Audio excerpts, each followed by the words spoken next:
नमस्ते दोस्तों। तो क्या हाल है। मैं धनंजय शर्मा।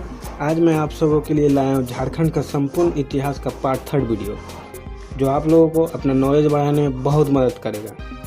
और यदि आप लोगों ने इससे पहले का वीडियो पार्ट 1 और पार्ट 2 वीडियो नहीं देखा है तो जल्दी से चैनल पर जा करके देख लीजिए। तो चलिए दोस्तों शुरू करते हैं।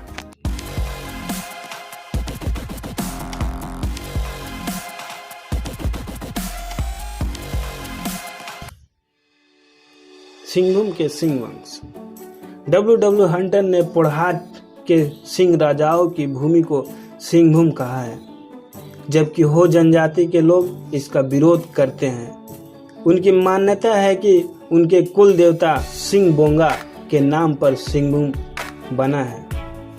सिंह राजवंश का सबसे पहला उल्लेख शम्स से सिराज अफरीक के तारीख के फिरोजशाही में मिलता है, जिसके अनुसार सिंह समुदाय के लोग पश्चिम भारत से आए हुए राठौर राजपूत थे, जो सिंह पोड़हाट की स्थापना की थी। इस वंश में कुल 52 शासक हुए, जो 13वीं सदी तक शासन किया।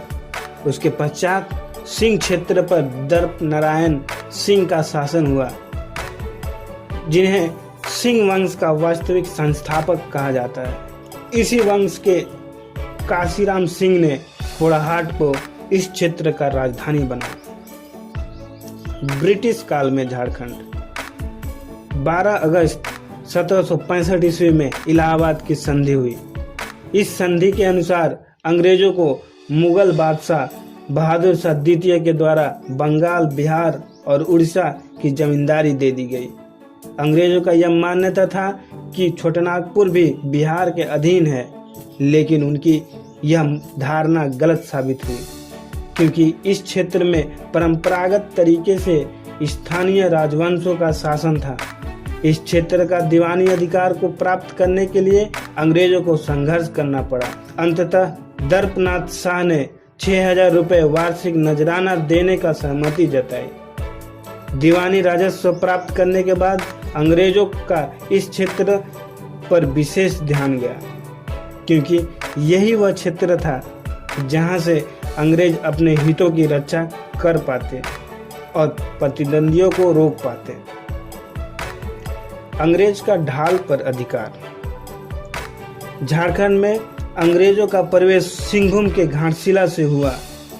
उस समय सिंहभूम क्षेत्र ढाल राजाओं का शासन था। इसके पड़ोसी क्षेत्र में मेदिनीपुर बंगाल में था, जबकि मानभूम झारखंड और बंगाल दोनों के क्षेत्र में आता था। यह दोनों क्षेत्र में जनजातियों की बहुलता थी। जैसे ही मेदिनीपुर से अंग्रेज घाटशिला में प्रवेश किए, उसी समय जनजातियों ने ढाल राजा के समर्थन में ब्रिटिश रेजिमेंट पर हमला प्रारंभ कर दिया, जिसे रोकने के लिए फोर्ट विलियम ने फर्गुसन को भेजा। अंततः 1767 ईस्वी में फर्गुसन ने नरसिंहगढ़ पर अधिकार कर लिया और उस समय के तत्कालीन ढाल शासक अच्युत ढाल को कैद कर लिया।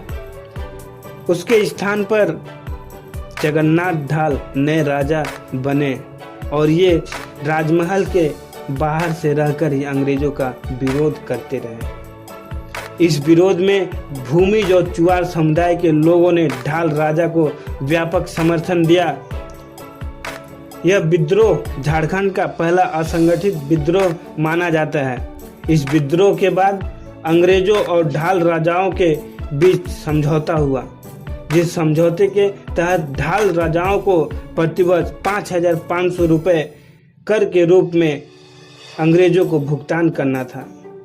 अगले ही साल 1768 ईस्वी में जगन्नाथ ढाल यह कर चुकाने में असफल हुए, जिसके कारण अंग्रेजों ने जगन्नाथ ढाल को सत्ता से हटाकर नीलू ढाल को ढाल का शासक बना दिया। इसके खिलाफ फिर से जगन्नाथ ढाल ने विरोध किया, जिसे इतिहास में ढाल विद्रोह कहा जाता है। यह अंग्रेजों के खिलाफ झारखंड का पहला विद्रोह था।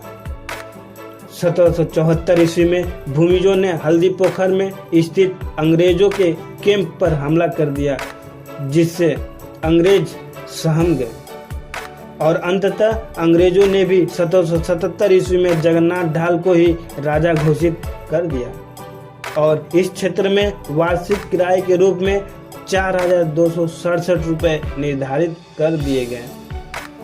इसके बाद से अंग्रेज ढाल राजाओं की अनुमति से ही ढाल क्षेत्र में प्रवेश करते रहे। धन्यवाद दोस्तों। यदि वीडियो अच्छा लगे तो लाइक करें, सब्सक्राइब करें।